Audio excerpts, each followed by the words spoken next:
Day 8 of the trial of Christopher Schurr. The jury is back at the 17th Circuit Court today to continue deliberations. The jury having some trouble coming to a decision while considering a second-degree murder charge or voluntary manslaughter against Christopher Schurr, the former police officer who killed Patrick Lyoya in 2022. So after about 12 hours of deliberations, the jury deadlocked yesterday. 13 on your side, Aaron Sullivan is live outside of the Kent County Courthouse, where the jury will try to come to a consensus. All right, Aaron, good morning to you. What do we know about the deadlock that happened?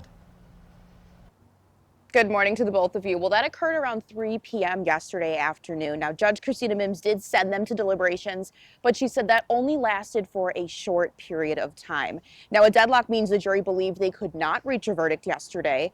Judge Mims encouraged the 12 jurors to have a fair and accurate conversation backed by facts. If jurors cannot come to an agreement, the case will end in a hung jury and a mistrial.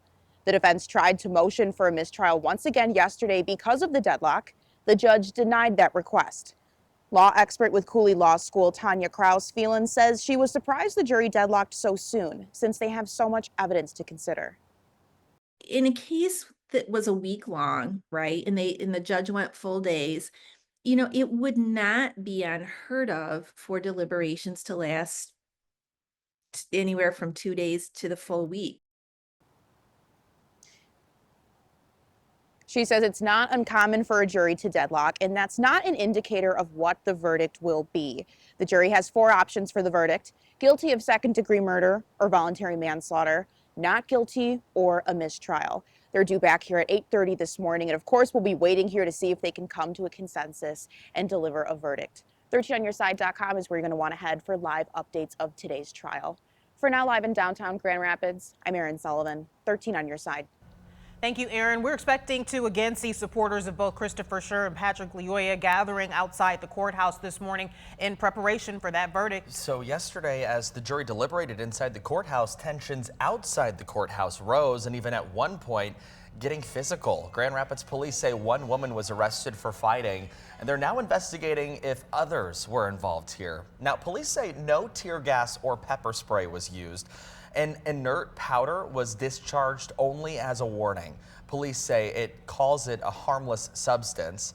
And at the heart of the protests, pain, grief, and a deep divide of what justice should look like. It should be a march like Martin Luther King. It should be 100 men, maybe 1,000 down here. That should be marching for this boy. This happened in our city. Officer Schurr really thought he wouldn't have went home that day if he didn't do what he did.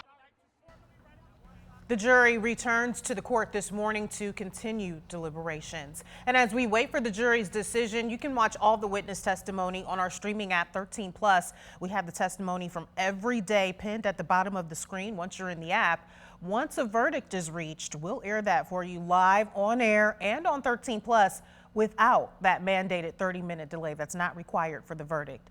Download 13+ and watch for free.